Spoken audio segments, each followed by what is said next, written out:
Bismillahirrahmanirrahim. Assalamualaikum warahmatullahi wabarakatuh.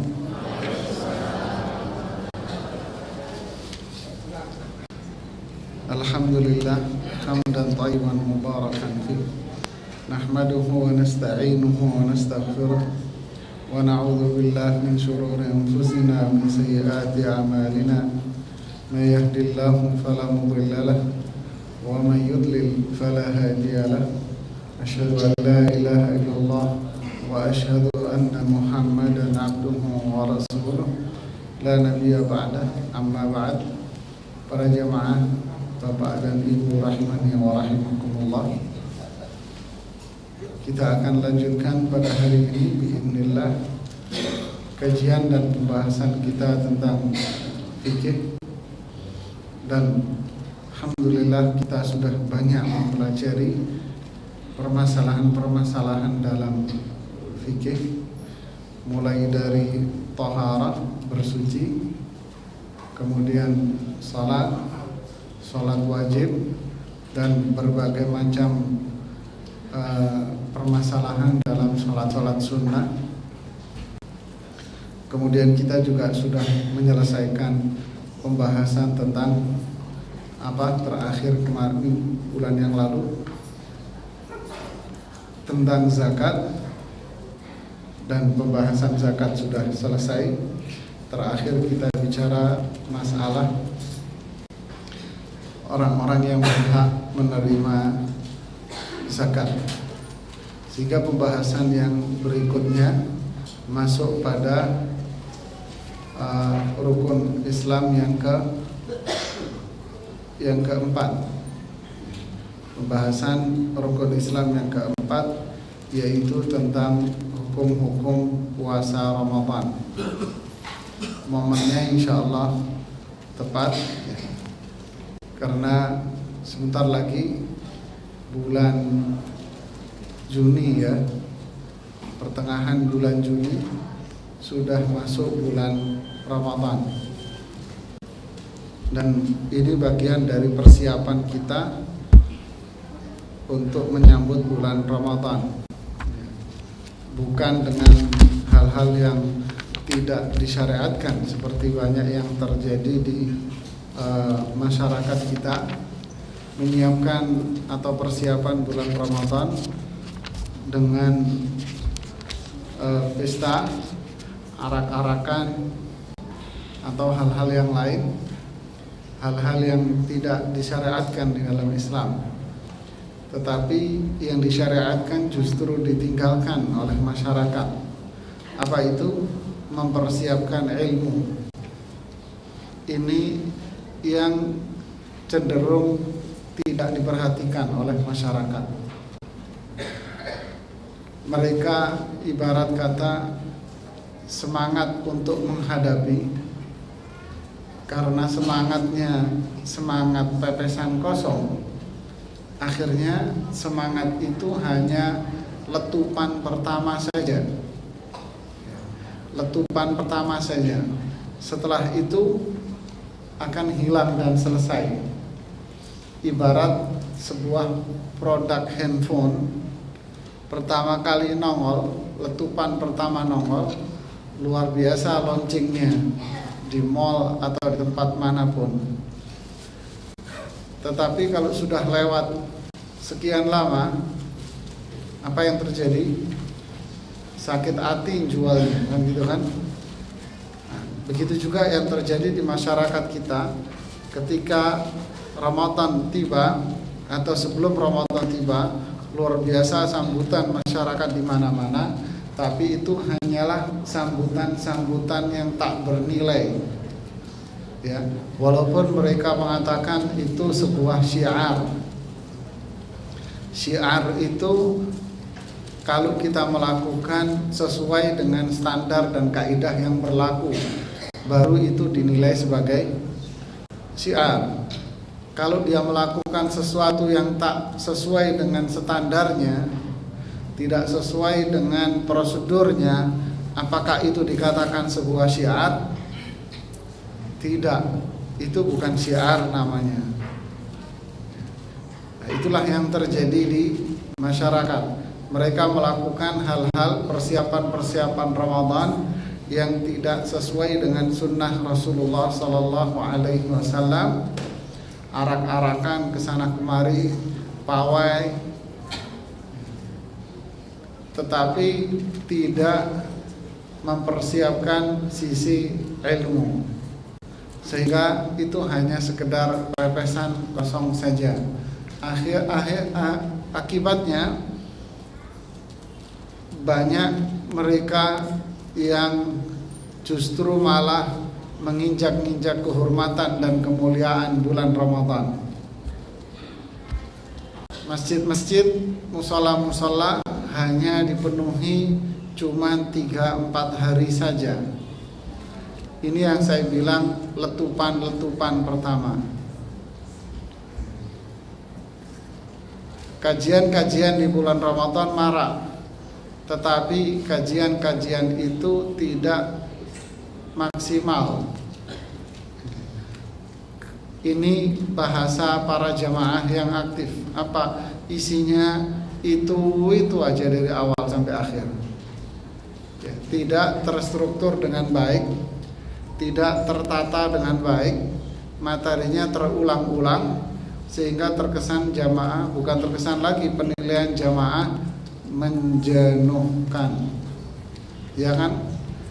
Itu yang terjadi. Diulang-ulang materinya. Semuanya dari awal Ramadan sampai akhir Ramadan yang dibaca kutiba alaikumusiyam. Kayak nggak ada materi lain aja penceramahnya. Ya, jadi pembinaannya akhirnya tidak maksimal.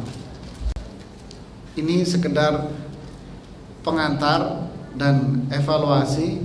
Yang ingin saya tekankan di sini adalah persiapan dari sudut pandang apa? Ilmu. Ya, ilmu, menyiapkan ilmu dan menyiapkan diri untuk ibadah. Bahwa para ulama as-salafus salih itu mempersiapkan datangnya bulan Ramadan itu jauh-jauh hari. Bahkan ada satu riwayat dari para ulama as-salafus salih, mereka menyiapkan bulan Ramadan itu 6 bulan sebelumnya. Kenapa bisa demikian? Agar mereka ketika masuk bulan Ramadan itu benar-benar memaksimalkan ibadahnya. Bagaimana kita memaksimalkan sebuah ibadah ketika kita tidak membiasakan diri? Apanya yang mau dimaksimalkan? Coba berpikir, mau dimaksimalkan ibadahnya padahal tidak terbiasa. Apa ya bisa? Apa ya bisa dimaksimalkan? Kita membaca umpamanya sejarahnya Imam Bukhari, Muhammad bin Ismail nama aslinya. Beliau menghatamkan Al-Quran setiap 3 hari sekali. Menghatamkan Al-Quran setiap 3 hari sekali. Berarti 1 hari membaca 10 juz. Kalau di bulan Ramadan, beliau menghatamkan Al-Quran setiap hari. Bahkan di riwayat yang lain, beliau menghatamkan Al-Quran sehari 2 kali. Dan para ulama itu kalau masuk di bulan Ramadan, mereka menghentikan mengajar. Mereka sudah tidak mau lagi menyampaikan hadis, tidak mau mengajar. Mereka full ibadah kepada Allah. Jadi kenapa bisa demikian? Karena mereka setiap harinya sudah terbiasa dengan ibadah yang luar biasa seperti itu. Sehingga ketika masuk bulan Ramadan, bukan sesuatu hal yang aneh kalau mereka maksimalkan. Kita tidak terbiasa dengan ibadah, lalu mau dimaksimalkan. Apanya yang mau dimaksimalkan itu? Kalau kita mendengar hadis Aisyah bahwa kana Rasulullah sallallahu alaihi wasallam yashuddu mizarahu bahwa Nabi SAW mengencangkan ikat pinggangnya di 10 hari terakhir. Artinya ikat pinggangnya itu sudah ada, kan logikanya begitu. Lalu dikencangkan. Kita nggak punya ikat pinggang terus mau dikencengin, apanya yang mau dikencengin? Jadi tidak terbiasa. Sholat taraweh pun nyari taraweh tempat yang cepat, panjang dikit ngamuk. Begitulah. Jadi malah menganggap bulan puasa itu beban berat bagi dia. Dia puasanya terpaksa. Na'udzubillah. Jadi inilah kita. Ya. Makanya para ulama salaf tadi mempersiapkan diri jauh-jauh hari sebelum datangnya Ramadan. Benar-benar mereka beribadah itu dengan penuh kenikmatan. Jadi tidak ada rasa terpaksa. Makanya anjuran untuk memperbanyak puasa sunnah itu hikmahnya cukup besar sekali dan sangat banyak manfaatnya. Di samping pahala, kemuliaan, ampunan dosa, mengangkat derajat, tapi di sisi lain apa? Pembiasaan diri untuk beribadah. Agar umat Islam ini tidak terjebak dalam kemudi hawa nafsu, terjebak dalam kendali syaitan. Kalau bahasa umumnya manja. Baru puasa 1-2 hari pusing seluruh Indonesia. Semuanya pusing. Kenapa? Nggak terbiasa puasa. Jadi puasanya terpaksa. Nah, ini yang terjadi di masyarakat kita. Ternyata kita ini banyak memperturutkan hawa nafsu sehingga menjadi orang-orang yang cengeng. Ya, ini sekedar pengantar. Kita kalau berbicara tentang keutamaan puasa, tentu ini sudah tidak asing lagi di telinga kita. Ya. Makanya para ulama menyambut puasa itu dengan penuh gembira. Ya. Mereka sangat-sangat bergembira menyambut kedatangan bulan Ramadan. Kenapa? Karena mereka sadar, tahu hari-hari biasa itu pahalanya besar. Jika di bulan puasa pahalanya sudah tidak dihitungkan lagi. Seperti sabda Rasulullah dalam hadis qudsi, Allah berfirman, "Kullu amal ibni Adam lahu illa siyam." Amalan anak Adam itu pahalanya buat dia kecuali puasa. Fa ana ajzi bih, saya yang khusus memberikan balasannya. Maksudnya apa? Maksudnya ya semua amal ibadah ya Allah yang balas. Tetapi ini menunjukkan betapa besar pahala orang yang berpuasa. Ibarat sebuah perusahaan, karyawan mengumumkan jika semua karyawan mau kerja lembur, maka perusahaan akan memberikan gaji 2 kali lipat. Ada karyawan bekerja secara paksa? Ada yang bekerja terpaksa? Ada yang malas-malasan? Gimana? Oh, gunung pun kudaki, lautan ku seberangi. Kenapa? 2 kali lipat gajinya, ya kan? 2 kali lipat, plus dikasih bonus, plus dikasih ini, plus dikasih ini, plus kasih macam-macam. Enggak ada orang. Tidur pun saya lakonin. Saya siapkan di tas saya kopi mik, biar kakak ngantuk kan gitu kan. Wah, semua orang bersemangat. Bininya telepon dimatiin. Ini urusan dunia. Tapi kalau urusan dunia ya seperti itu yang terjadi. Kalau urusan pahala 1001 macam alasan. Menunjukkan apa? Menunjukkan imannya itu nggak ada. Ya, imannya tipis.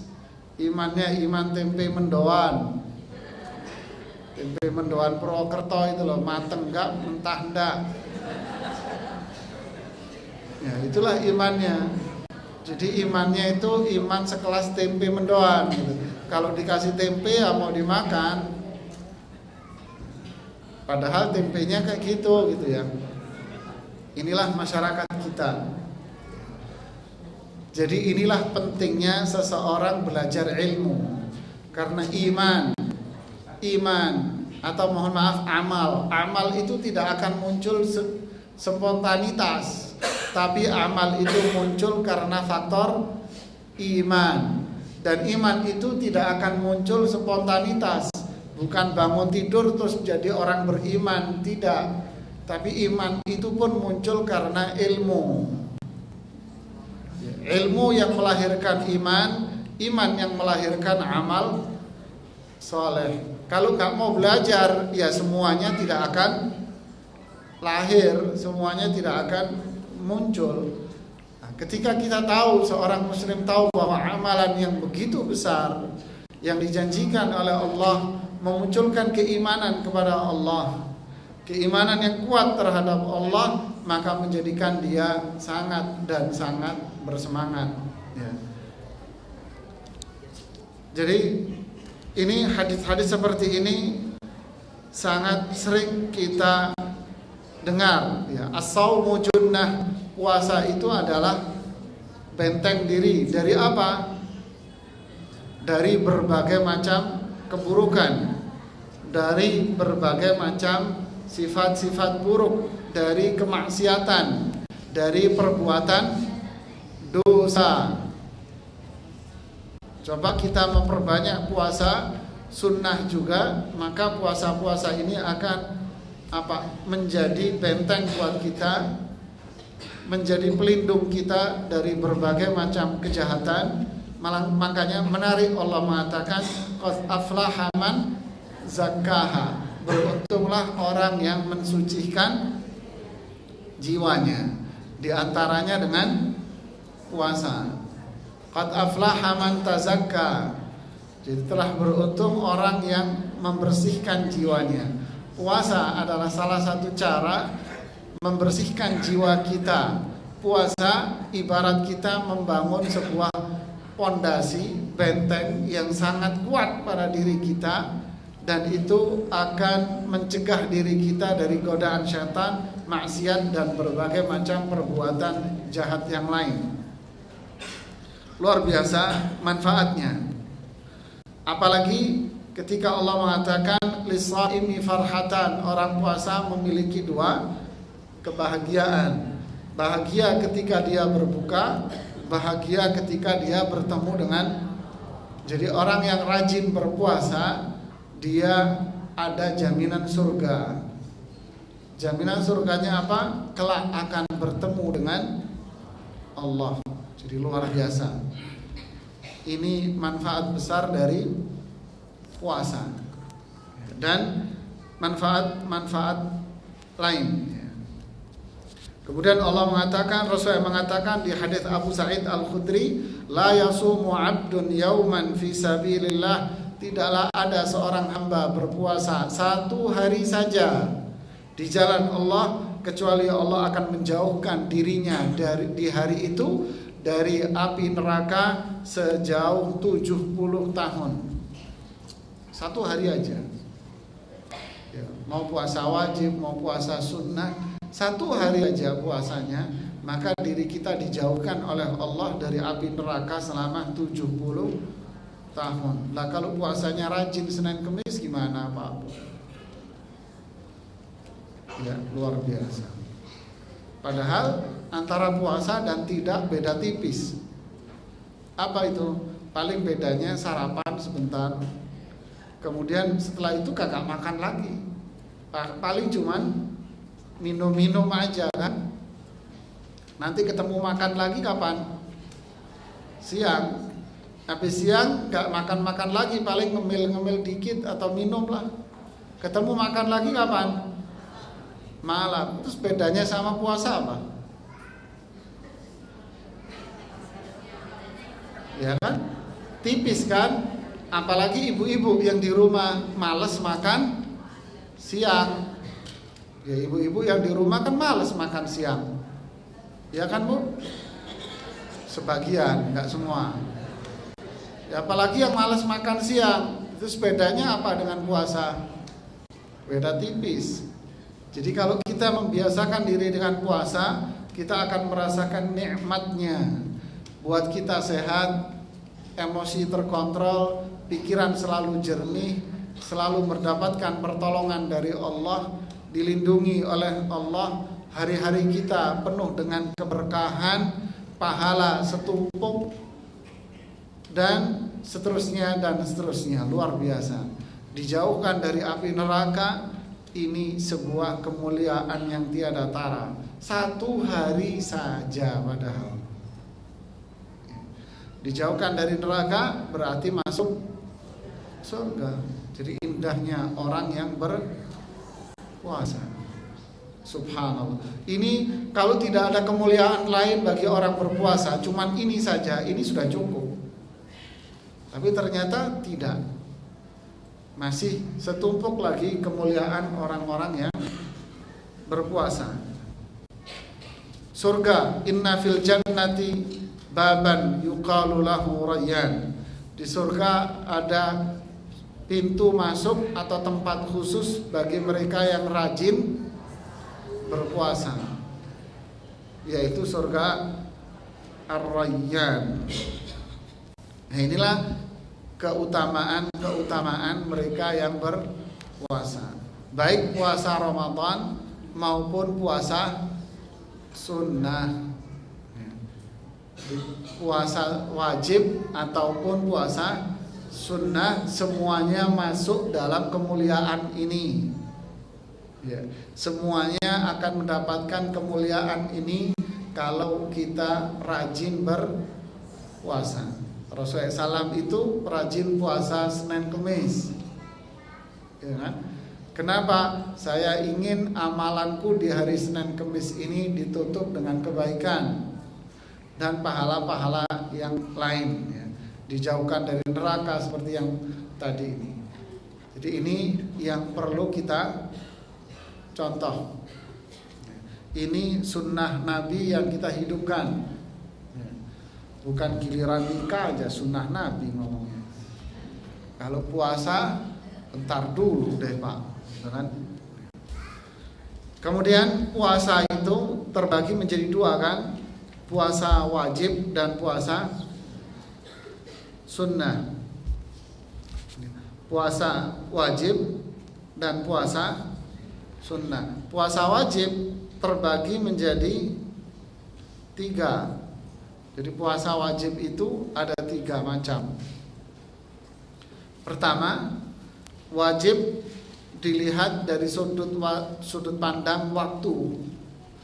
Wajib dilihat dari sudut pandang waktu. Ini puasa Ramadan.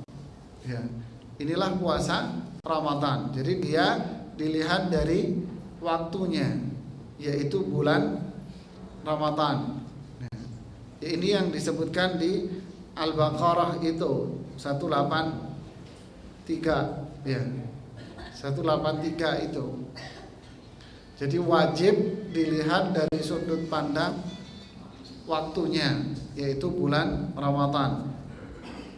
Kemudian yang kedua, wajib karena satu sebab. Wajib karena satu sebab. Seperti apa? Bukan. Wajib karena satu sebab. Bukan. Puasa kafarat. Kan ada sebabnya. Sebabnya apa? Sebabnya mengingkari janji. Dia kan sumpah kepada Allah, dia melanggar sumpahnya atau melakukan hal yang dilarang di bulan Ramadan, maka dia terkena kafarat. Jadi wajib karena satu sebab. Yang ketiga, wajib karena dirinya sendiri yang mewajibkan.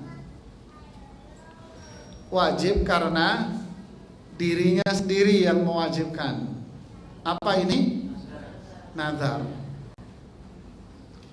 Jadi nazar itu pengertiannya mewajibkan sesuatu atas dirinya pada perbuatan yang tidak diharuskan dalam Islam. Itu nazar. Jadi Islam tidak menyuruh dan mengharuskan dia untuk melakukan itu, tetapi dia sendiri yang mewajibkannya. Ini namanya nazar. Makanya para ulama mengatakan asli hukum nazar itu gak boleh. Kenapa? Karena dia mengharuskan sesuatu yang tidak diharuskan dalam Islam, yang gak disuruh. Tapi kalau seseorang sudah nazar, man nadzara an yuti'a Allah falyuti'hu. Barang siapa yang bernazar untuk taat kepada Allah, hendaknya dia melakukan ketaatan itu. Contoh, kalau nanti saya dapat ini, saya mau puasa, ya, maka dia harus melakukan nazarnya itu, dan ini puasanya hukumnya jadi wajib. Nah, ini 3 jenis puasa wajib. Adapun puasa sunnah banyak macam-macamnya, nanti kita akan menjelaskannya. Kita akan bicara terlebih dahulu tentang puasa Ramadan. Ya, puasa Ramadan.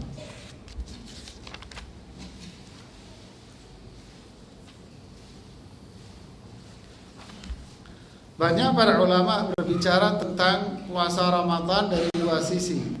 Keutamaan bulan Ramadan dan keutamaan berpuasa di bulan Ramadan. Tentu ini pembahasan yang sering kita mendengarkan, keutamaan berpuasa di bulan Ramadan. Di antaranya hadis-hadis yang kita sebutkan di depan tadi.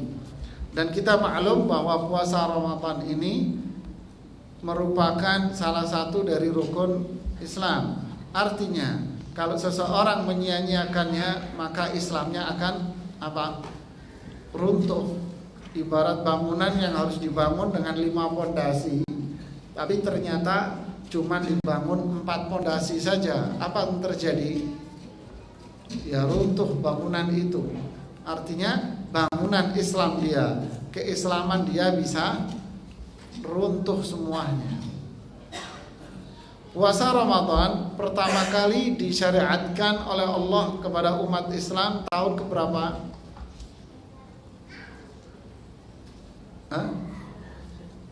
Tahun berapa? Ya, jadi puasa Ramadan pertama kali disyariatkan dalam Islam pada tahun ke-2 Hijriah. Itu tahun pertama disyariatkan, Ramadan pertama itu berpuasa. Dan tahun itu pula dari tahun ke-1-nya pula, ya, anggap tahun itu mulai disyariatkan jihad secara menyeluruh. Mulai disyariatkan jihad secara menyeluruh. Dan di tahun itu pula terjadi jihad peperangan yang pertama kali dalam Islam. Kapan? Di bulan Ramadan juga. Subhanallah. Udah puasa baru pertama, disuruh perang lagi Pak Bu. Puasa pertama disuruh jihad. Perang apa? Perang Badar. Jadi perang Badar itu terjadi di bulan Ramadan yang pertama kali dalam Islam. Subhanallah. Jadi bagaimana iman mereka para sahabat itu? Ya, luar biasa ya. Jadi Ramadan perang.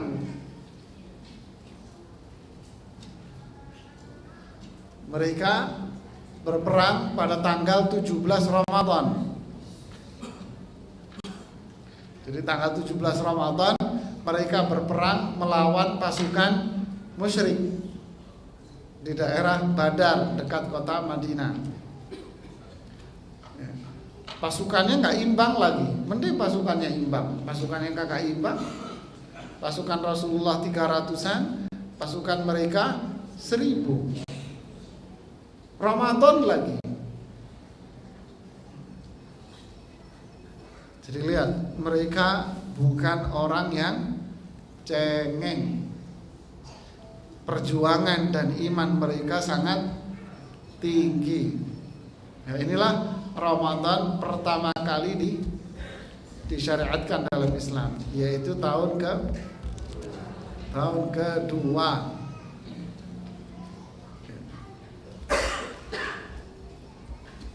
Ya, ini masalah hukum Ramadan dan sedikit tentang keutamaan bulan Ramadan. Permasalahan yang selalu jadi buah bibir masyarakat kita adalah penentuan awal bulan Ramadan. Jadi para ahli fikih mengatakan khusus untuk awal bulan Ramadan dan penentuan awal 1 Syawal, maka itu dilakukan seperti yang diajarkan dan disampaikan, diperintahkan oleh Rasulullah Sallallahu Alaihi Wasallam dan disebut pula di dalam Al-Quran. Yaitu apa? Di surat yang berkaitan dengan puasa itu, faman syahida minkum syahra falyasum.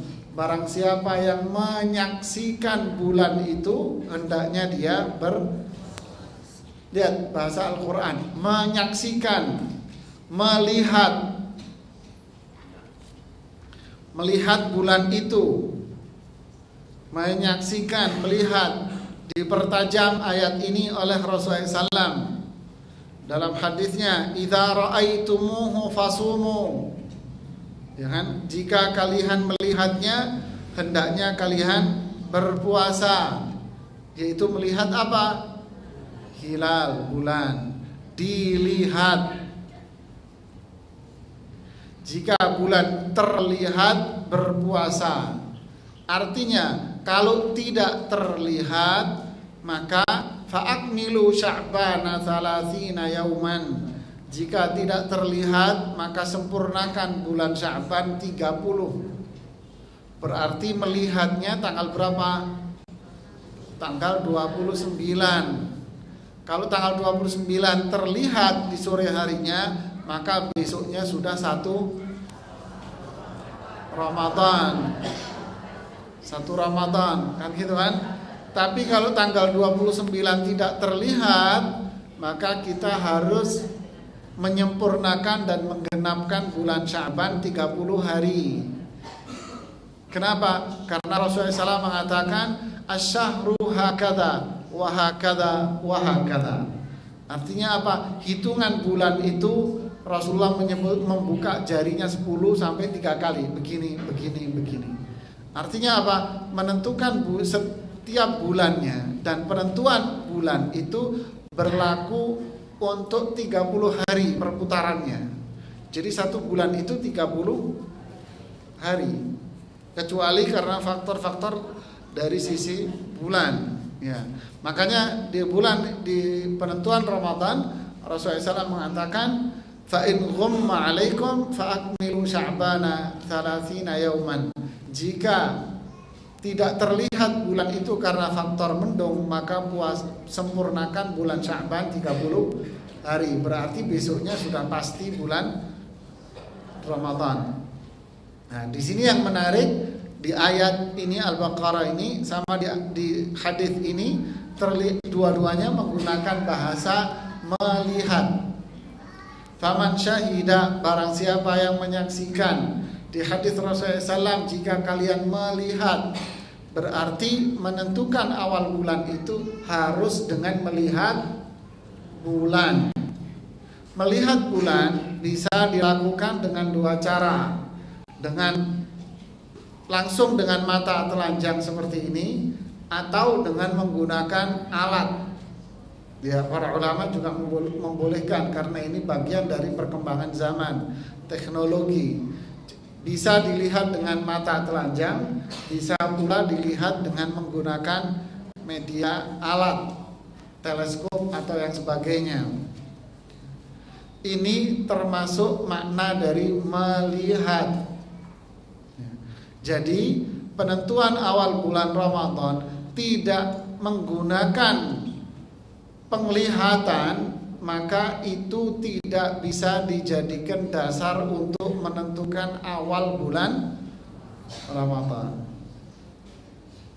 Tapi kalau itu hanya dijadikan acuan saja, ya, dijadikan acuan seperti komentar para ulama Timur Tengah, kalau dijadikan acuan saja ya silahkan, tapi patokan penentuannya tetap kembali kepada apa? Ru'yah, melihat ini yang patokan utama, bukan perhitungan matematis, ya, bukan perhitungan berdasarkan ilmu falak atau ilmu hisab. Dan terbukti di masyarakat kita penggunaan ilmu hisab ini yang menjadikan Ramadan setiap tahun kita kacau balau berantakan. Ya, kacau balau berantakan gara-gara apa? Gara-gara penentuan dengan hisab. Ya, biasanya bulan depan salah satu ormas Islam sudah ngumumin nanti. Ya, ini yang membuat Ramadan kita selalu ruwet. Ada yang hari ini, ada yang besok dan sebagainya. Kacau sudah. Ini makanya Nabi mengatakan penentuan awal bulan Ramadan dan Syawal itu Nabi dengan tegas-tegas mengatakan sumu li ru'yatihi, berpuasalah kamu, artinya tentukan awal bulan Ramadan dengan melihat bulan. Wa aftiru, berbukalah, artinya menentukan 1 Syawal dengan melihat bulan. Jelas, sudah jelas ya. Jelas sekali. Kalau perhitungan matematis, ilmu falak atau ilmu yang lain, terkadang satu lembaga punya perhitungan dan rumusan yang berbeda. Sama dengan lembaga apa? Survei. Padahal katanya teori perhitungan ilmu statistik itu satu, tapi kenapa hasilnya kok? Ya itulah, likulli ra'sin ra'yun kata orang Arab. Setiap kepala ada ide masing-masing, Pak. Apalagi kalau didomplengin dengan kepentingan. Kepentingan apa? Kepentingan I am hero, yang jadi pahlawan saya, kami yang paling pinter, kami yang ngerti, kami harus beda dan sebagainya, bla bla bla bla. Ini yang lebih berbahaya lagi. Ya inilah para jamaah, penentuan awal bulan harus dilakukan dengan menggunakan ru'yah awal bulan Ramadan dan awal 1 Syawal. Ru'yah melihat, bukan dengan hisab, bukan. Itu hanya sekedar acuan saja. Yang menentukan tetap melihat dengan mata. Bagaimana cara penentuannya? Para ulama mengatakan idza ra'a wahidun 'adlun yuthaqu bihi hilala Ramadan fa innahu yu'malu bi khabarihi inda aktsari al-ulama. Jika satu orang adil bisa dipercaya melihat bulan Ramadan, maka info satu orang itu bisa dipercaya menurut pendapat kebanyakan para ulama, seperti Imam Abu Hanifah, Imam Syafi'i dalam pendapat yang terkuat dari Imam Syafi'i, Imam Ahmad, dan ini yang dipilih oleh Imam Ibnu Al-Munzir ya, dan dalam mazhab Dawud Al-Zahiri. Ini pendapat kebanyakan para ulama. Artinya jika ada satu orang di ujung Indonesia mana saja ya, di ujung Indonesia mana saja melihat bulan Ramadan, maka wajib bagi seluruh rakyat Indonesia untuk berpuasa. Faham Pak Abu? Ini madhab Asy-Syafi'i rahimahullah. Jika ada satu orang saja, andai, satu orang saja yang melihat dan orang ini bisa dipercaya, adil, bijak, matanya masih sehat, maka berita dilihatnya bulan oleh satu orang ini bisa dipakai dan wajib bagi seluruh rakyat Indonesia untuk berpuasa. Ya. Adapun madhab lain, ada madhab lain seperti madhab Imam Malik dan Imam Al-Laitsi, Al-Auza'i, Imam Tsauri mengatakan yang melihat bulan itu harus 2 orang.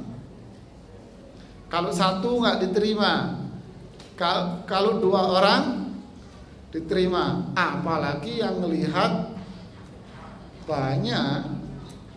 Biasanya kalau masyarakat kita kan banyak tuh, sekampung pada ngelihat gitu kan. Nah, ini jika berarti kesimpulannya, jika 2 orang atau lebih melihat bulan di satu tempat, maka wajib bagi penduduk negeri itu untuk berpuasa. Tidak bisa mengelak, oh barangkali itu, kenapa kok di tempat lain nggak dilihat? Tidak. Yang penting di tempat itu sudah terlihat, maka wajib bagi seluruh masyarakat muslim di negeri itu untuk berpuasa. Adapun bulan untuk menentukan 1 Syawal, maka para ulama semua bersepakat harus yang melihat itu minimal 2 orang. Kalau bulan Ramadan ada yang mengatakan 1 orang saja sudah cukup. Lah kalau 1 Syawal tidak, minimal harus 2. Kenapa kok beda? Iya, karena untuk memulai lebih mudah daripada untuk kalau mengakhiri dia harus butuh bukti yang kuat. Ya, harus butuh bukti yang kuat. Sama aja kalau bapak ibu mau setor uang kan gampang. Coba kalau mau narik uang, ya kan? Nah, butuh tanggung jawab untuk mengakhirinya. Nah ini, jadi kembali semua kepada prinsip ru'yah. Dilihat siapa? Ya paling enggak dilihat, disepakati oleh para ulama berapa? 2 orang itu sepakat. Kalau Ramadan, sebagian ulama mengatakan cukup 1 orang saja. Ini permasalahan melihat bulan. Kemudian jika tidak terlihat bulan itu karena mendung, maka seperti yang disebutkan di dalam hadis tadi, apa? Fa in ghumma 'alaikum fa akmilu sya'bana 30 yauman. Jika bulan atau hilal tidak terlihat, maka sempurnakanlah bulan Sya'ban itu 30 hari. Maksudnya di tanggal 29 sudah melihat. Ya, kalau terlihat berarti besoknya, kalau tidak terlihat berarti besoknya masih bulan Sya'ban. Ya, besoknya masih bulan Sya'ban. Ini permasalahan yang berkaitan dengan itu. Ada lagi permasalahan lain yang senantiasa berkembang di masyarakat itu. Bagaimana jika hilal itu terlihat di negara tetangga? Apakah wajib bagi negara seberangnya berpuasa? Umpama terlihat di Malaysia atau Brunei atau terlihat di Arab Saudi, kan masih satu tetangga. Kenapa?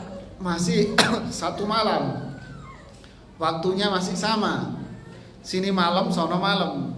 Sini siang, sono siang. Sini sore, sono masih sore siang, kan gitu kan?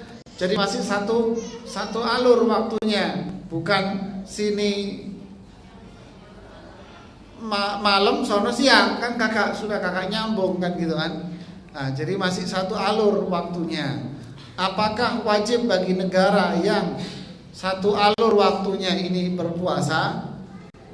Terlihat di Saudi, apakah orang Indonesia wajib juga berpuasa? Terlihat di Indonesia, apakah orang Malaysia, Brunei dan seterusnya, Arab Saudi juga, apakah wajib berpuasa? Permasalahan ini senantiasa diperdebatkan oleh para ulama dari zaman dulu memang. Jadi dari zaman dulu diperdebatkan. Saya tidak mau memperpanjang permasalahan ini.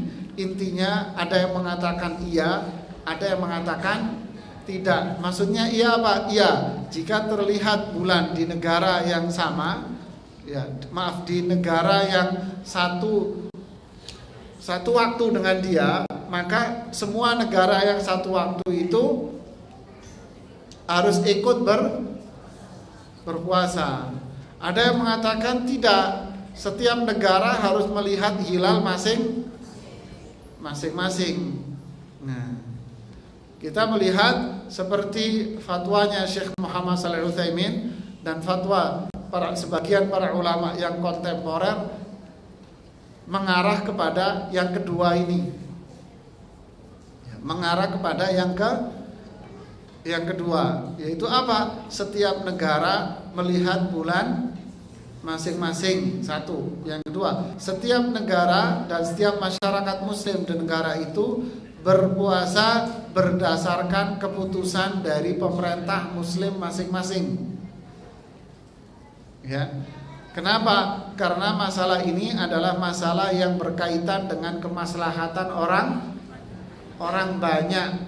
Tidak mungkin seorang kelompok menentukan hukum sendiri. Ya seperti kita kacau. Mungkin enggak waktu sholat itu ditentukan. Oh, umpama organisasi M menentukan waktu sholat sendiri, organisasi N menentukan ini, organisasi A menentukan ini, organisasi P menentukan ini. Mungkin ya kacau balau.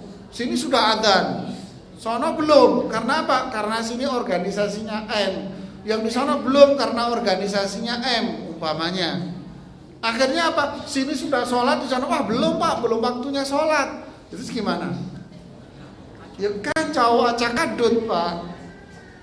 Ya kan? Ini permasalahan yang mencakup kemaslahatan bersama.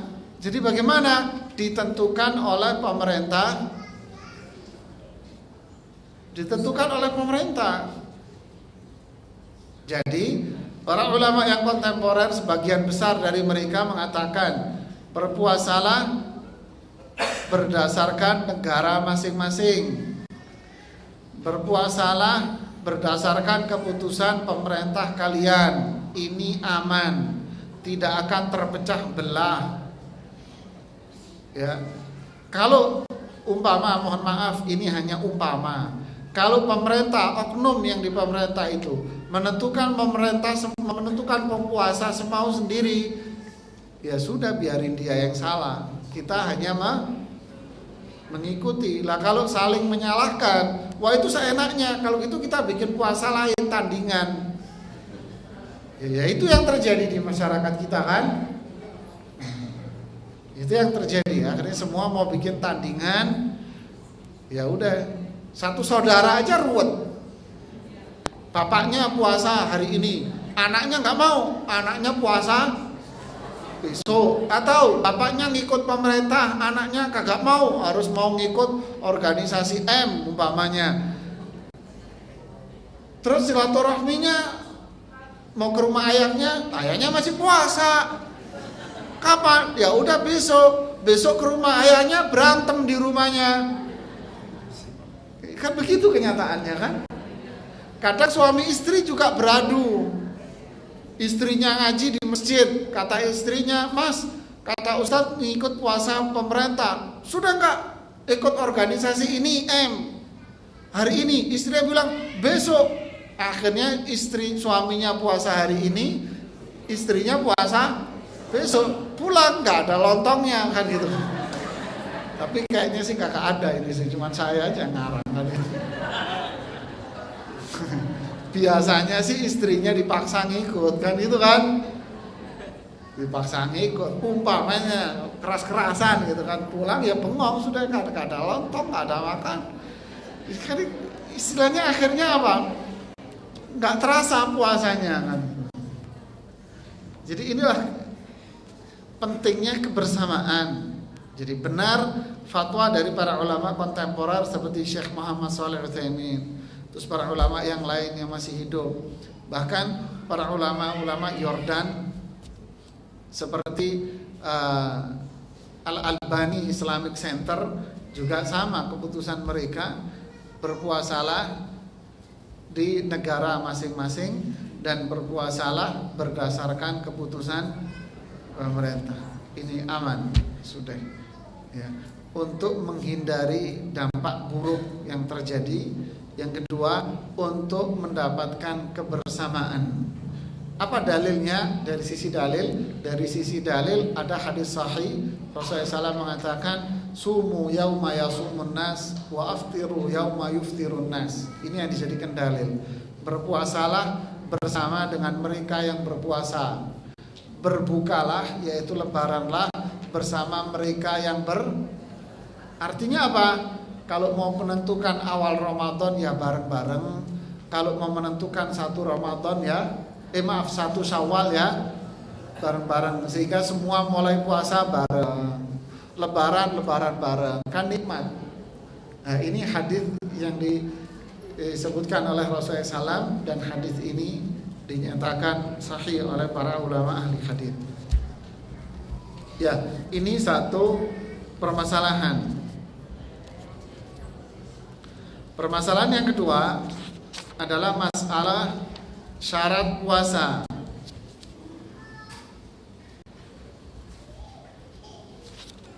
Syarat itu apa, Bu?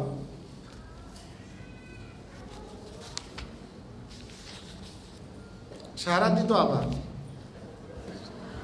Syarat itu sesuatu yang berada di luar dari kegiatan ibadah, tetapi itu berkaitan erat dengan dia. Sesuatu yang berada di luar dari inti sebuah ibadah, tapi itu berkaitan erat. Syarat sholat, menutup aurat, itu kan di luar dari kegiatan sholat, ya kan? Tapi berhubungan erat. Mayalzam min wujudihi ma la yalzam min wujudihi wujudun wa yalzam min adamihi adamun. Apa artinya?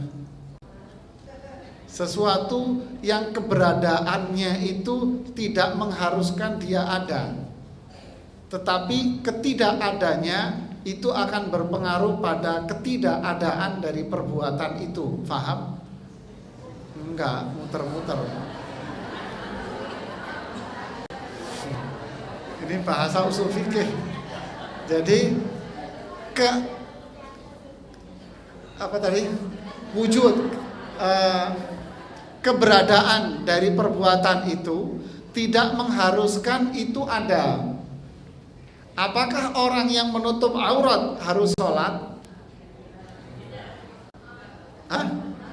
Tidak, tapi ketidakadaannya akan mempengaruhi ketidakadaan perbuatan itu.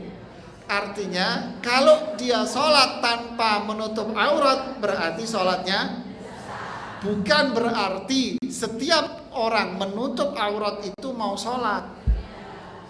Kan enggak kan, Pak? Itu maksudnya.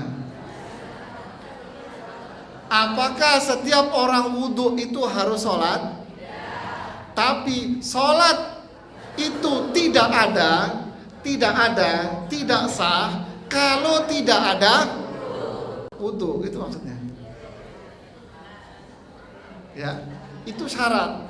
Jadi syarat itu sesuatu yang berdiri di luar inti dari sebuah ibadah. Sedangkan rukun itu inti sebuah ibadah, intinya. Dua-duanya berpengaruh dengan keabsahan dari sebuah ibadah. Itu bedanya, paham ya? Syarat sholat apa? Syarat puasa apa? Syarat puasa satu, suci dari haid dan nifas. Artinya orang mau puasa dia harus suci dari haid dan nifas. Bukan berarti perempuan yang suci dari haid dan nifas harus berpuasa, kan enggak kan? Dia bisa melakukan ibadah yang lain kan gitu. Tapi kalau puasa harus ada ini gitu loh. Itu namanya syarat. Jadi syarat pertama suci dari haid dan nifas. Cuman para ulama fikih berbicara demikian, Bu. Jika perempuan itu lagi menstruasi, apakah dia harus yalzamul imsak alaihi am la yalzamul imsak? Apakah dia harus menahan diri untuk tidak makan dan minum, atau dia bebas melakukan hal itu walaupun di depan orang banyak? Ini dibahas oleh para ulama. Tetapi tentu kesimpulannya adalah berkaitan dengan etika. Kalau menurut saya ini kembali kepada etika. Etikanya apa? Etikanya adalah menghargai bulan Ramadan. Yang kedua, menghargai orang-orang yang berpuasa. Walaupun lagi mens, tapi mbok yo kata orang Jawa, Bu. Ya, bahasa Inggrisnya begitu, mbok yo gitu kan. Adabnya, etikanya apa? Menghormati bulan Ramadan, menghormati orang puasa, yaitu jangan makan seenaknya. Mentang-mentang gak puasa lagi mens terus seenaknya makan di depan orang banyak. Ya, ini tidak etis, gak sopan. Nah, kalau ketemu anak ibu yang masih SD yang kagak ngerti ngomong apa ibu, deh mama gak puasa, terus jawabnya kayak apa gitu loh kan gitu. Kan repot jawabnya. Oh mama lagi libur, enak amat libur, saya juga mau libur. Lah runyam urusannya Pak. Dijelasin ya kagak ngerti belum waktunya kan gitu kan. Ya inilah. Jadi etikanya, adabnya menyembunyikan diri. Jadi kalau mau makan siang ya di kamar aja kunciin, Bu. Jadi ini etikanya. Jadi yang pertama bersuci dari haid dan nifas.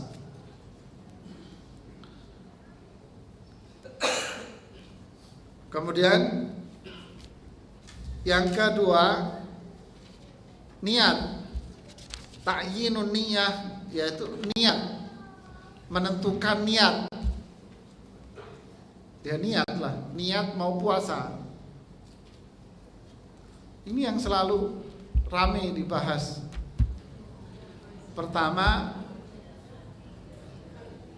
yang paling utama bahasan bagaimana caranya niat. Ya kan? Bagaimana caranya niat? Sama mau niat puasa, mau niat ini, terus ada lagi nanti niat zakat. Ya, kalau mau niat zakat, panitia masjid membuat panitia. Ya, setiap masjid bikin panitia penerimaan zakat. Terus ada loket penerimaan zakat. Kemudian kalau Bapak Ibu datang mau bayar zakat di masjid itu harus mengucapkan sighah taklik zakat. Iya. Membaca apa namanya? Akad zakat. Salaman dulu sama yang bersangkutan bahwa saya menyerahkan zakat, kayak ijab qabul mau nikah begitu. Bener enggak? Hah? Di sebagian masjid. Iya kan?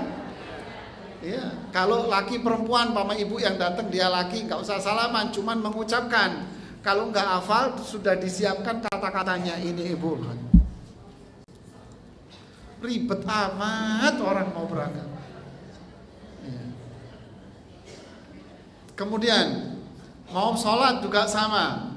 Ini akhirnya menjadi sistem apa? Sistem al-ilmu nurun, bukan nurun. Kalau nurun cahaya.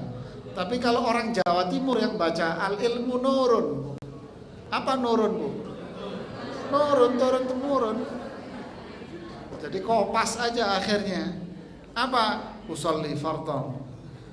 Apa? Usolli salatal zuhri arba'a raka'atin. Apa namanya? Saya enggak apa. Apa kelanjutannya?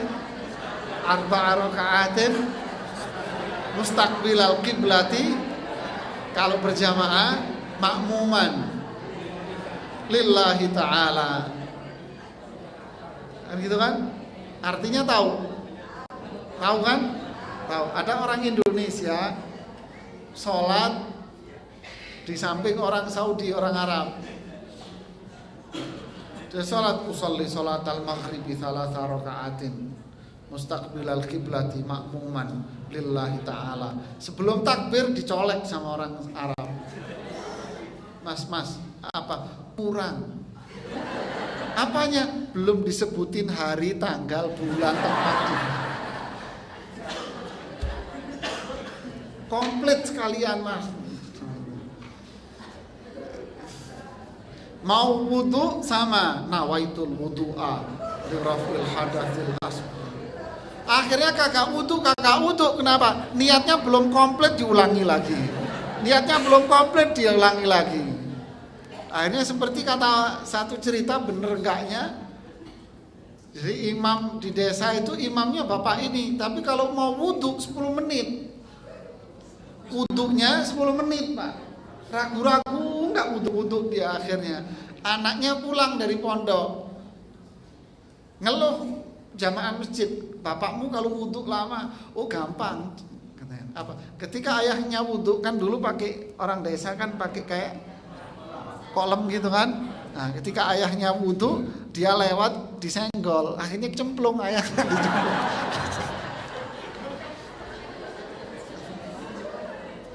Katanya anaknya, besok cepet wudunya katanya. Nah, apa? Menimbulkan banyak was-was gitu. Enggak, ini hanya sekedar cerita. Aja. Jadi intinya, apakah niat itu seperti itu? Harus dilafadzkan dengan redaksi-redaksi tertentu. Artinya niat itu harus membaca redaksi ini, nggak boleh redaksi yang lain. Atau niat itu tidak ada urusannya dengan mulut, tidak ada urusan dengan lidah kita, tapi niat itu bagian dari ucapan hati. Yang mana? Ya hati lah. Niat itu urusannya dengan hati. Ya, niat urusan dengan hati, sehingga tidak ada kaitannya dengan mulut. Begitu juga yang diucapkan oleh Imam An-Nawawi. Imam Nawawi mengatakan bahwa niat itu adalah perbuatan hati, tidak ada kaitan dengan mulut. Jadi kalau mau niat berpuasa, cukup niat di dalam. Gimana caranya? Ya terserah, kok pakai nanya. Namanya aja dalam hati. Ya terserah, mau pakai bahasa Arab boleh, mau pakai bahasa Indonesia boleh, bahasa Betawi boleh, bahasa Sunda, bahasa apa aja terserah, Bu. Cukup mengatakan di dalam hati, besok saya mau puasa. Loh, apakah bisa jadi bukan puasa wajib? Ya Pak, ini bulan Ramadan, ya mesti wajib puasa Ramadan lah, kan gitu kan? Kenapa? Karena tidak diperbolehkan seseorang berpuasa selain puasa. Nggak boleh orang di bulan Ramadan puasa Senin Kemis, mana ada? Atau bayar kafaroh, kan kagak ada. Ya puasa Ramadan ya puasa Ramadan gitu kan. Sama aja Bapak di masjid ngapain? Ya saya di dalam shaf, masa di dalam shaf saya melototin tembok, kan enggak kan? Saya di tengah shaf ya mau sama sholat Pak, kan gitu kan. Ini jadi Ramadan yang disebut dengan wajib mudayyak, istilah dalam ilmu usul fiqh, wajib mudayyak. Artinya apa? Tidak dimungkinkan untuk melakukan perbuatan yang sama dalam waktu yang sama. Jadi gimana caranya niat? Di dalam hati. Gimana? Pakai bahasa sendiri-sendiri dalam hati cukup. Sehingga tidak diperlukan bagi seseorang untuk mengucapkan apa? Nawaitu shauma ghadin an adai syahri ramadhana lillahi ta'ala. Kakak perlu, kakak ada urusannya sama ini nih. Ya, tidak ada urusannya sama kata-kata, cukup di dalam hati. Kemudian yang ketiga, niat harus dilakukan di malam hari.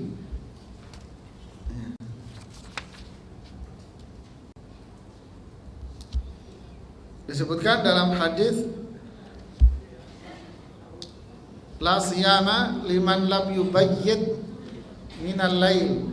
Tidak tidak sah puasa seseorang kalau tidak niat dari malam hari. Ada lagi dengan bunyi man lam yujmi' as-siyama qabla al-fajri fala siyama lahu. Barang siapa yang tidak niat sebelum fajar, maka tidak sah niatnya. Jadi tidak sah puasanya.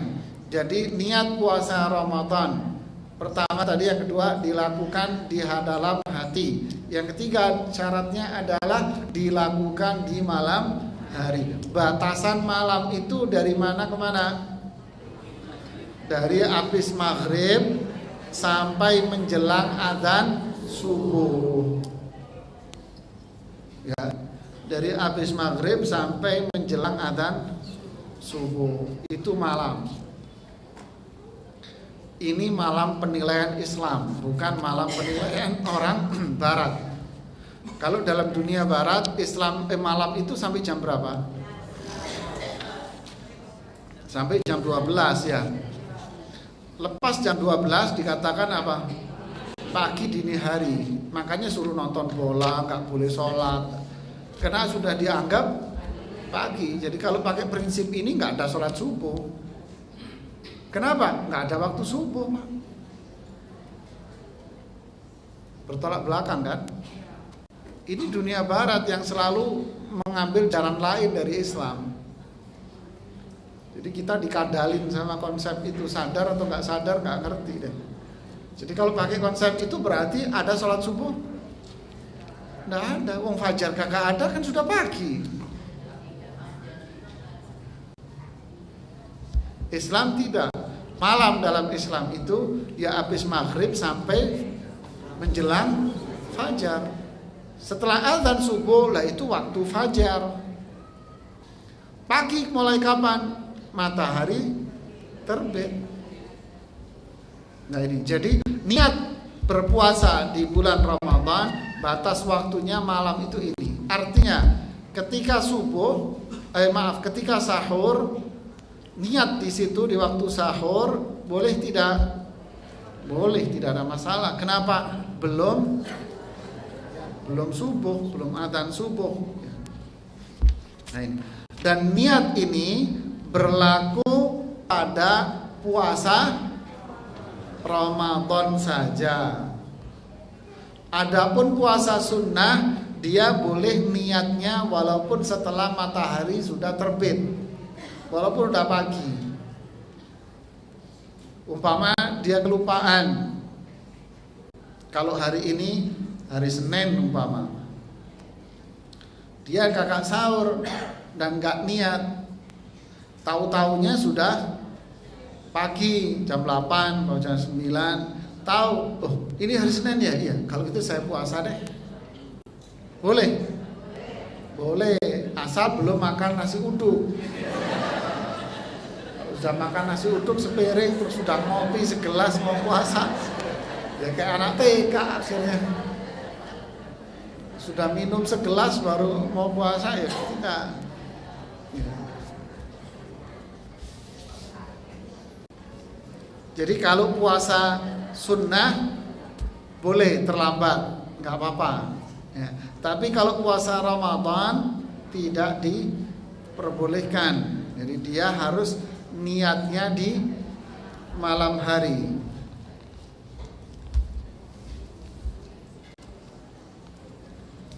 Pertanyaan lagi yang berkaitan niat. Apakah setiap hari harus niat atau cukup di awal Ramadan saja? Kenapa pembahasan ini muncul? Karena bulan ini bulan Ramadan, wajib berpuasa sebulan penuh, tidak diperbolehkan melakukan puasa lain selain puasa wajib.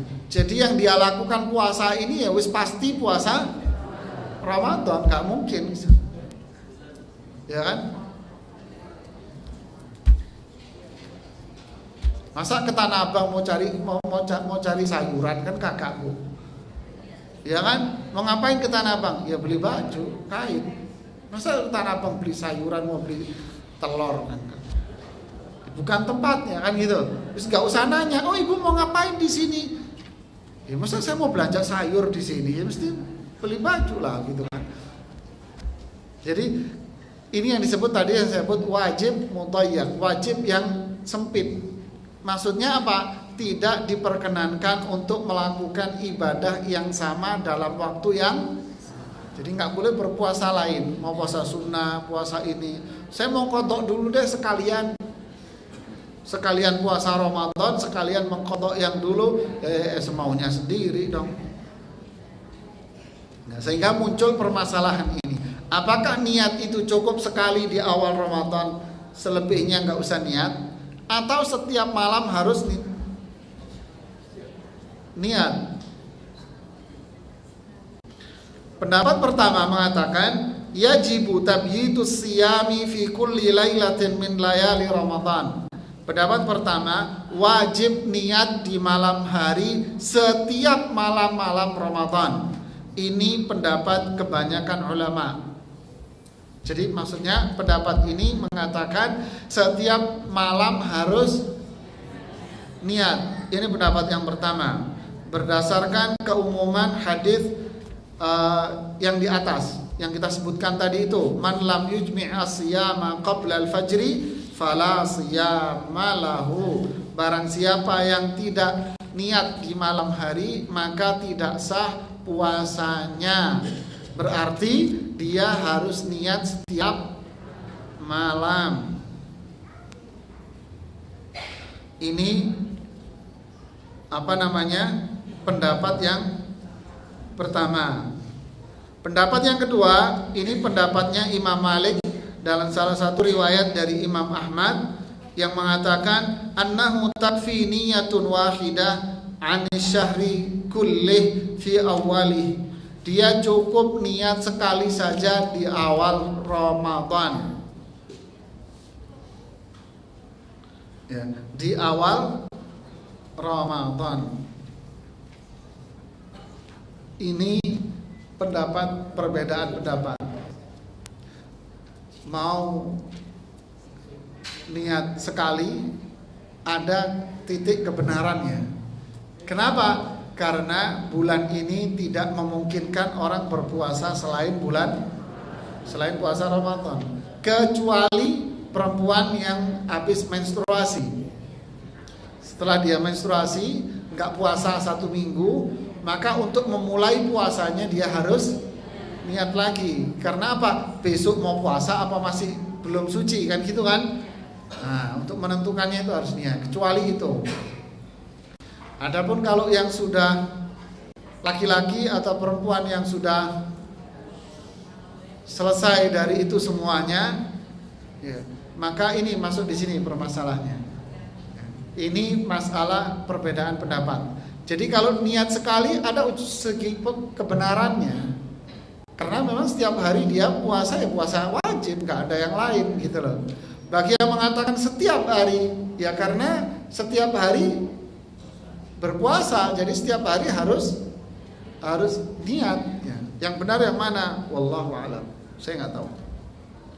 Intinya apa susahnya sih niat dalam hati kan gitu kan? Ini cuma sekedar ngomong besok saya niat mau puasa. Apa beratnya kan gitu loh.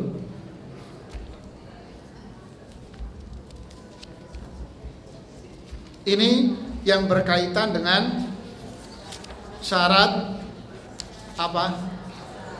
Puasa. yang berkaitan dengan syarat puasa.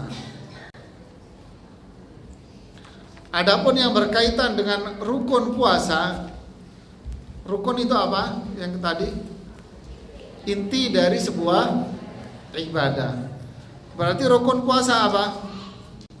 Rukun puasa itu ya menjauhkan diri dari hal-hal yang bisa membatalkan puasa, mulai dari waktu fajar sampai apa? Sampai maghrib, udah gampangannya begitu.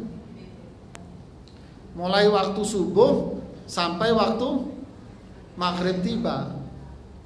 Nah, jeda waktu ini dilarang melakukan hal-hal yang bisa menjadikan puasanya batal. Di situ rukunnya, menghindar diri atau menjauhkan diri dari hal-hal yang membatalkan. Seperti di Al-Baqarah itu kan yang di 187, fal'ana bashiruhunna wabtaghu ma kataballahu lakum. Adapun sekarang maka gaulilah istri-istri kalian dan carilah pahala dari Allah. Wa kulu washrabu, makan dan minumlah sampai terlihat benang putih dari benang merah pada waktu fajar, lalu sempurnakanlah puasa sampai malam. Jadi ketika puasa tidak diperbolehkan makan dan minum. Yang ketiga, tidak diperbolehkan melakukan hubungan suami istri. Adapun kalau sudah waktu puasa selesai, waktu malam masuk, maka lakukanlah hal itu, tidak ada masalah. Boleh melakukan hubungan, makan, minum, terserah. Setelah waktu fajar tiba, berpuasalah lagi sampai waktu malam tiba. Yaitu kapan waktu malam tiba? Waktu maghrib. Nah, ini rukun berpuasa. Jadi tidak makan, tidak minum, kemudian menghindari hal-hal yang bisa batalin seperti berhubungan intim. Yang keempat ada lagi, apa itu? Muntah dengan sengaja. Adapun yang lainnya diperdebatkan, nanti kita akan bahas pada waktunya. Ini yang disepakati. Muntah dengan sengaja. Ada orang muntah disengaja. Kalau ya kan tangannya dimasukin di mulut-mulutnya, ini kayaknya sih kagak ada ya. Cuman bisa jadi seseorang umpama mencium sesuatu, dia kalau mencium sesuatu terus mual, muntah, ya berarti jangan sengaja untuk dicium. Kalau kamu sengaja mencium itu sehingga kamu muntah, berarti dia sama aja melakukan apa? Muntah dengan sengaja. Ya, ini pembahasan kita tentang puasa. Masih ada waktu kira-kira setengah jam untuk tanya jawab. Nanti insya Allah kita akan lanjutkan di pertemuan berikutnya bulan depan, sehingga nanti bulan ketiga sudah masuk bulan Ramadan kan. Jadi ketemu lagi dengan jadwal saya di pertemuan ketiganya, di pembahasan puasa sudah masuk minggu ketiga, dan itu bulan Juni, artinya sudah puasa. Ya, jadi kita lanjutkan pembahasan puasa di 3 kali pertemuan, insya Allah cukup. Hari ini, bulan depan, dan pas di awal puasa. Ya, silakan barangkali ada yang ingin ditanyakan.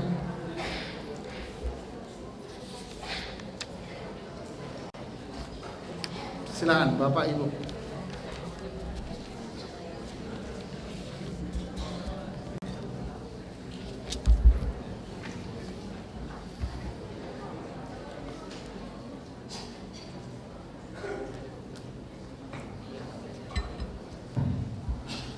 Silakan jika ada yang ditanyakan di belakang, ibu-ibu atau di depan, silakan.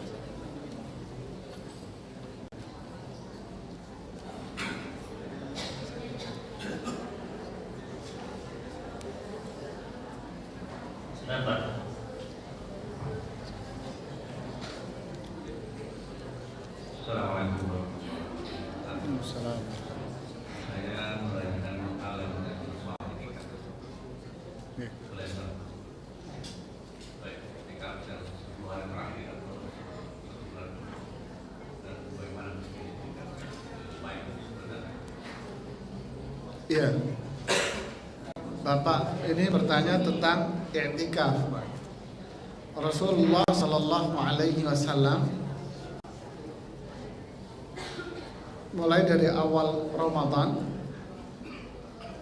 beliau selalu i'tikaf di 10 hari yang terakhir, kecuali bulan Ramadan yang terakhir bagi Rasulullah SAW. Jadi bulan Ramadan terakhir bagi beliau, artinya setelah itu beliau mau wafat. Jangan menimbulkan persepsi berarti beliau tahu dong kalau mau wafat. Tidak. Ya, tidak. Jadi di bulan Ramadan yang terakhir itu beliau i'tikaf 20 hari. Kenapa? Karena i'tikafnya Rasulullah itu adalah i'tikaf dalam rangka menyempurnakan Al-Quran. Itu di briefing dan di training oleh malaikat Jibril kalau bahasa kita. Jadi Al-Quran itu kan turun sepenggal-sepenggal, seayat-seayat. Bahkan satu ayat dipenggal 2 kali, kan gitu kan. Dipotong satu ayat, dipotong, diturunkan di 2 momen. Lah gabunginnya gimana caranya? Lah penggabungan ayat-ayat yang diturunkan secara bertahap itu dilakukan melalui tadarus Rasulullah dengan malaikat Jibril. Kapan? 10 hari terakhir Ramadan yang terakhir. Jibril datangnya lebih awal. Ya, di 10 hari yang kedua. Disitulah Rasulullah i'tikaf 20 hari pada Ramadan yang terakhir. Artinya kita dari sini disunnahkan untuk melakukan i'tikaf di 10 hari yang terakhir, Pak. Disunahkan melakukan i'tikaf di 10 hari yang terakhir. Di mana? Di masjid. Kalau istilah kita di masjid jami'. Kenapa? Agar hukum-hukum yang berkaitan dengan i'tikaf itu bisa dilakukan secara sempurna di masjid itu. Apa fasilitas kebersihan ada, ya kan? Artinya tidak membutuhkan lagi untuk keluar dari masjid. Semua sudah dipenuhi oleh pihak masjid. Jadi i'tikaf dilakukan di masjid. Satu. Yang kedua, i'tikaf dilakukan di masjid yang ada di sekitar rumahnya, atau i'tikaf di masjid yang ada di kotanya. Kenapa? Karena para ulama melarang melakukan i'tikaf di luar kota. Ya, masuk di dalam hadis la tasuddur rihal illa thalathati masajid. Tidak boleh melakukan bepergian kecuali ketiga masjid saja. Masjidil Haram, Masjid Nabawi, sama Masjid Aqsa.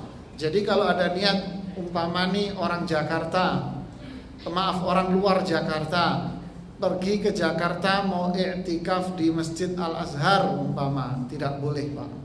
Kenapa? Karena dia bepergian dengan niatan ke masjid tertentu. Tetapi dia i'tikaf boleh di masjid yang ada di kotanya saja. Tapi kalau mau niat, enggak, saya mau i'tikaf di Masjidil Haram 10 hari. Boleh? Boleh. Saya mau i'tikaf di Masjid Nabawi, boleh? Boleh. Paling enak itu i'tikaf di Masjid Nabawi. Paling enak, walaupun pahalanya ya lebih dikit dibanding dengan Masjid Al-Haram. Kenapa? Nyaman. Ya, kenyamanannya enak. Jadi itu, Pak, masalah i'tikaf. Nanti insya Allah biasanya menjelang i'tikaf, biasanya di sini diadakan pengajian khusus tentang penjelasan hukum-hukum i'tikaf ya. Biasanya setiap tahun seperti itu. Karena masjid ini ngadain i'tikaf. Apalagi sudah dibangun teras. Lebih nyaman dari tahun-tahun Yang lalu enak kan kelihatannya sih insyaallah. Ya begitu. Pertanyaan berikutnya, mohon penjelasan tentang hadis tauhid keutamaan puasa Rajab. Puasa apa? Rajab, puasa Rajab. Oh, ya. Jadi banyak yang berkembang di masyarakat tentang keutamaan bulan Rajab. Jadi banyak hadis-hadis dhaif, bahkan hadis-hadis palsu yang berkembang di tengah-tengah masyarakat habis ini Rajab. Berkembang di tengah-tengah masyarakat, penceramah-penceramah banyak menyebutkan hadis-hadis itu. Intinya banyak sekali dari hadis-hadis itu didominasi oleh hadis dhaif dan hadis palsu. Sehingga kesimpulannya tidak ada bedanya bulan Rajab dengan bulan yang lain. Satu. Yang kedua, tidak ada kemuliaan dari bulan-bulan yang ada kecuali bulan Ramadan saja yang ada kemuliaannya. Adapun bulan-bulan yang lain tidak ada. Seperti yang beredar, orang yang berpuasa di bulan Rajab nanti dapat ini, dapat itu, pahalanya ini terbeda.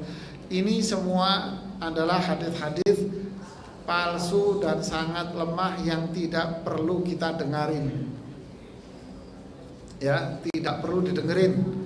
Itu semua kepalsuan-kepalsuan dan kebohongan-kebohongan atas nama Rasulullah Sallallahu Alaihi Wasallam.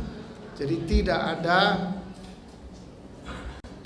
keutamaan khusus di bulan Rajab. Sedangkan di bulan Sya'ban memang disebutkan riwayat sahih dari Aisyah radhiyallahu taala anha bahwa Rasulullah SAW jika masuk di bulan Sya'ban seakan-akan kita tidak pernah melihat Rasulullah tidak puasa. Di hadis yang lain, jika bulan Sya'ban masuk, kita tidak melihat Rasulullah berpuasa. Artinya apa? Disimpulkan oleh para ulama, di bulan Sya'ban dianjurkan untuk memperbanyak puasa. Berapa tidak ditentukan. Yang penting dianjurkan untuk banyak puasa. Tidak harus di tanggal ini, tidak harus di nisfu Sya'ban, tidak harus di ini dan itu. Yang penting perbanyak saja berpuasa di bulan Sya'ban. Kalau Rajab tidak ada. Begitu juga Sya'ban tidak ada kemuliaan khusus bulan Sya'ban. Yang memiliki kemuliaan khusus bulan itu hanya bulan Ramadan saja. Ya Allah. Berikutnya, saat sedang santap sahur untuk puasa tiba-tiba terdengar azan, apa yang harus dilakukan terhadap makanan yang masih ada di mulut dan hidungnya? Pertanyaannya bagus Pak Bu. Coba Bapak Ibu perhatikan ilustrasi ini. Ya, ini anggap yang di meja saya makanan atau minuman kan. Ketika di meja seperti ini, ketika begini ya, terdengar adzan. Ya, terdengar adzan. Yang kedua, ketika dia di sini ya, mau kita minum, terdengar adzan. Ini hukumnya beda. Kalau masih di sini adzan, stop, tidak boleh disentuh. Oh kan di meja, diminum lah. Kalau di meja semua makanan terus Bapak mau Ibu habisin, ya ngarang aja gitu loh. Stop, berhenti.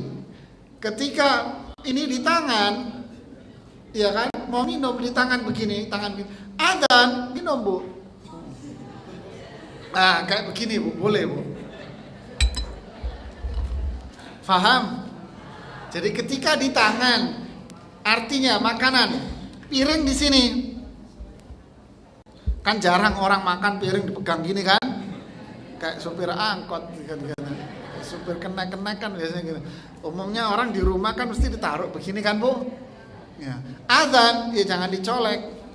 Tapi kalau dia lagi nyendok, di sendoknya ini ada makanan, adzan, lanjutin. Walaupun yang disendok cuma cabai doang. Ya itu tidak apa-apa, Pak, Bu.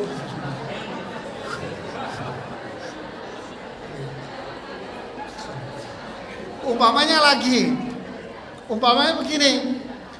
Ibu lagi nyendok nih, di mulut ada makanan, di sendok ibu pegang ada makanan, azan, ibu boleh makan, tidak apa-apa. Minumnya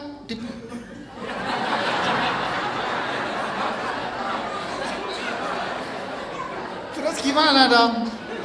Makan belum minum, ya bubar puasanya ibu, nggak boleh.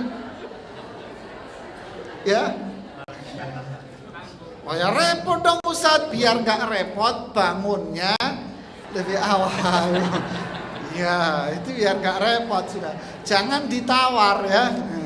Kata Nabi apa dalam hadisnya? Jika makanan di tangan boleh Anda, apalagi di mulut ya, di tangan aja boleh, apalagi di mulut ya lanjutin gitu. Cuman resikonya itu pas makan orang Padang lagi pedes, Bu.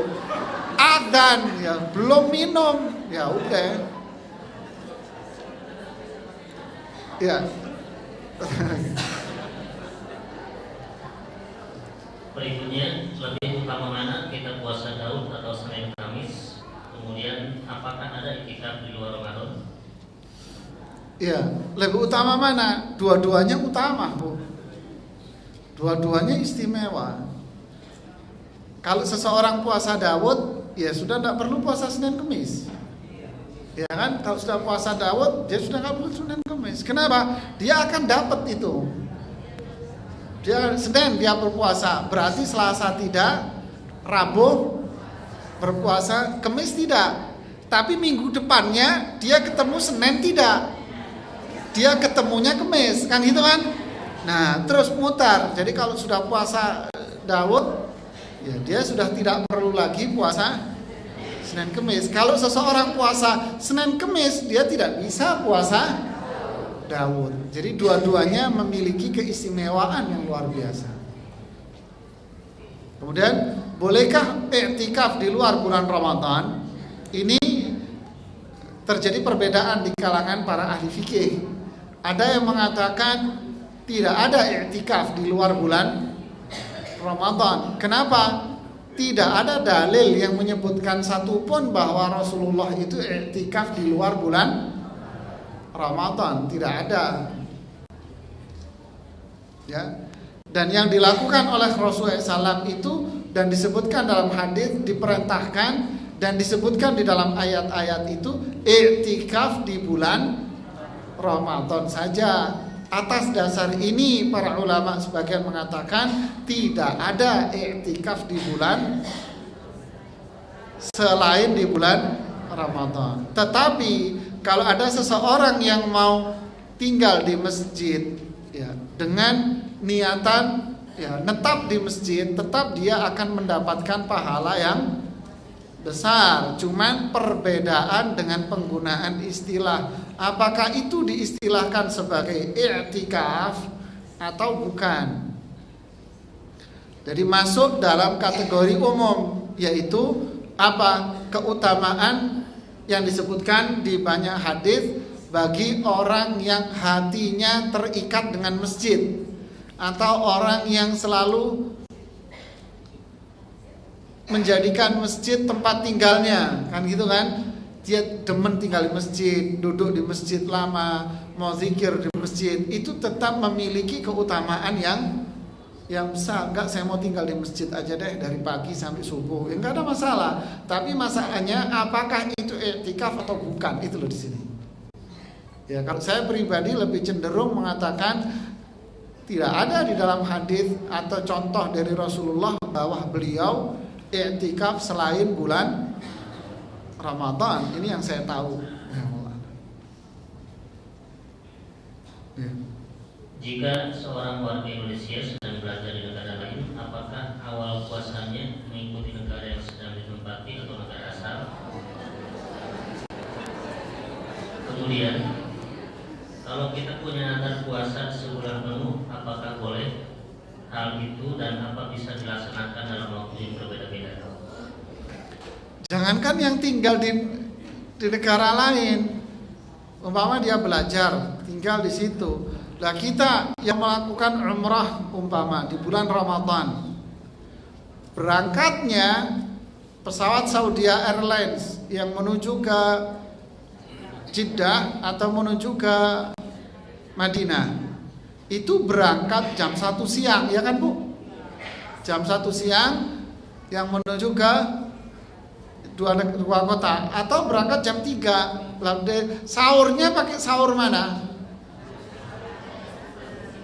Jakarta kan? Sahurnya sahur Jakarta, Bu. Ya kalau masih berangkat jam 3 masih nyaman lah, karena di atasnya masih di deket-deket kan gitu kan. Lah kalau berangkatnya jam 1 Bu, maghribnya itu ketemunya di Kolombo Bu. Di atasnya India sono. Artinya apa? Maghribnya lebih cepat apa lebih lama? Lama mundur. Enggak buka-buka, rasanya lama banget. Jadi ngikut mana? Ngikut di mana kita berada. Kakak, saya mau ngikut Jakarta aja. Jangan ngikut Jakarta Bu, mending ngikut Lombok sono, lebih adzan duluan. Ya, kacau kalau orang berpikir seperti itu. Ya ngikut mana akhirnya? Ngikut di mana kita berada. Apalagi yang sudah belajar di sono. Saya pernah ditanya satu teman, dia pegawai departemen luar negeri, nggak tahu unit apa, bagian apa, yang jelas dia tugasnya selalu keliling di negara-negara, tinggal di negara ini 3 bulan 6 bulan. Ustadz, kalau nggak enaknya itu pas Ramadan itu 3 bulan 4 bulan tinggal di negara mana gitu, dia sebutkan di daerah Eropa situ. Itu malamnya cuma 4 jam Ustadz, kata dia. Mules Ustadz, kata dia. Itu maghribnya jam 10 Ustadz. Astagfirullahaladzim. Mari jam 10, iya. Jam 9, jam 10 maghrib. Nanti setelah itu isya. Terus jarak antara isya dengan subuh sebentar doang, 2 jam lah aja. Setelah itu sahur, maghribnya ketemu lagi jam 10 Ustadz. Aduh Ustadz, gimana Ustadz, saya harus berpuasa? Ya puasa dengan negaramu, nikmati puasa Anda. Saya bercanda di situ. Ya kalau nggak pulang, aduh Ustadz, kata dia, dari tidur sampai tidur lagi nggak maghrib. Ya jadi itulah. Jadi berpuasa sesuai dengan di mana Anda berada. Ya.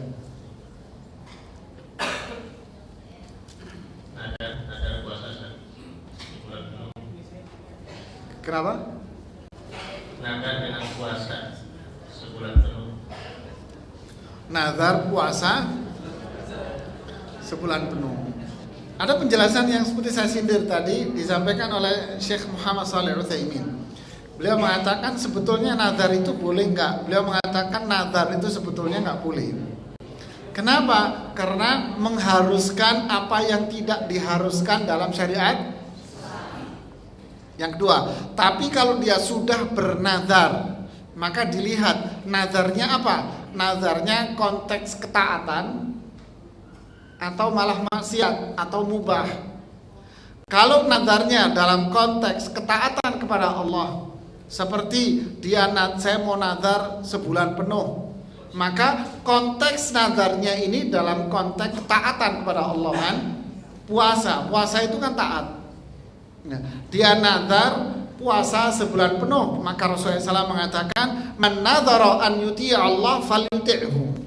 Barang siapa yang nazar untuk melakukan ketaatan seperti puasa, maka hendaknya dia melakukan nazar itu.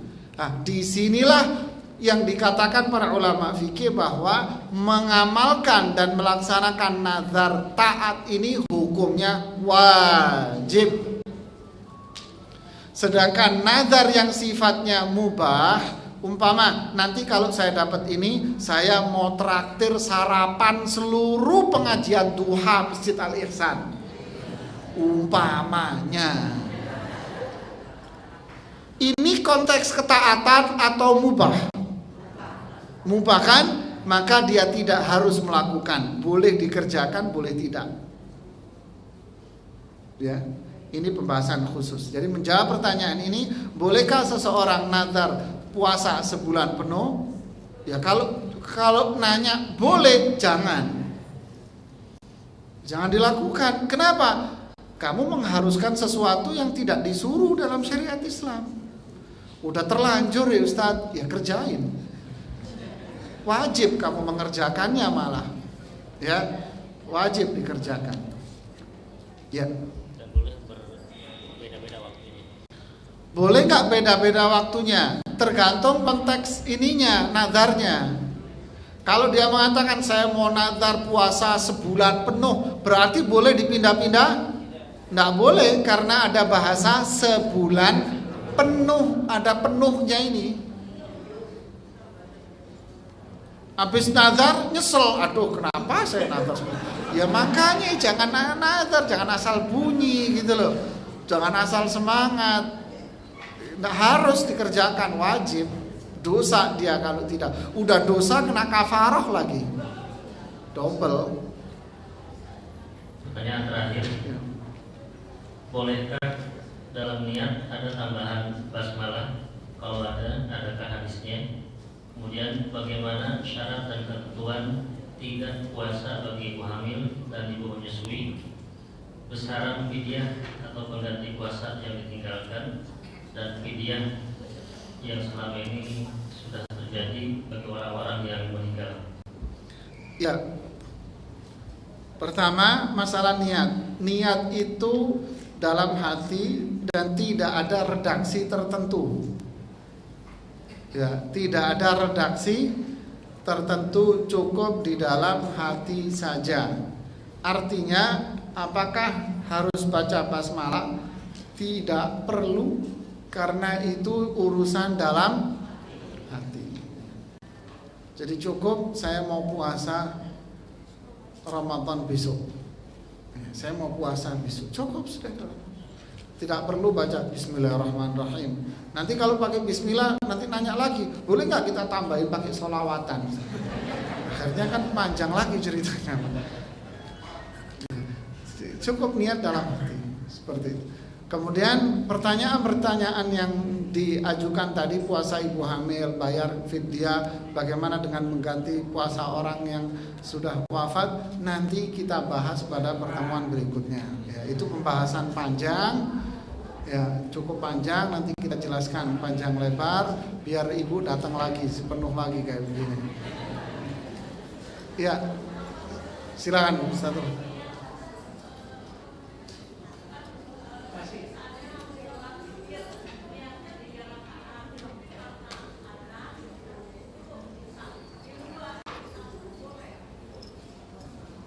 Ya, umpama seseorang mau sholat witir, niatnya 3. Ketika sholat belum azan, ya kan? Tengah-tengah sholat azan, bagaimana? Lanjutkan sesuai niatnya ibu. Enggak, lanjutkan sesuai niat, tidak masalah. Sama aja dengan seseorang karena 1-2 hal belum sholat maghrib umpama. Dia sholat maghrib, tengah-tengah sholat maghrib azan isya. Terus gimana dong bu? Apa rakaat maghribnya diganti cuma 2 aja, 1 aja? Gimana? Ya, tidak, lanjutin aja, nggak ada masalah. Kenapa? Karena ketika dia takbir memulai sholat itu, dia memulai sholatnya pada waktunya. Ya, kita cukupkan sampai di sini, sudah habis waktu. Ya, satu lagi aja, silakan. Puasa apa? Weton. Oh, weton. Puasa hari lahir. Iya. Weton kata orang Jawa. Weton itu berasal dari kata metu itu loh bu, keluar. Brojol, weton. Kasarnya itu. Adakah? Ya tentu kagak ada bu. Nanti puasa 4 bulan, nanti puasa 7 bulan. Ngarang-ngarang, ini bid'ah yang dibuat-buat di masyarakat ya. Jadi tidak ada itu semuanya. Ya, kita tutup sampai di sini. Kita lanjutkan insyaallah bulan depan. Subhanakallahumma bihamdik asyhadu an la ilaha illa anta astaghfiruka wa atubu ilaik. Assalamualaikum warahmatullahi wabarakatuh.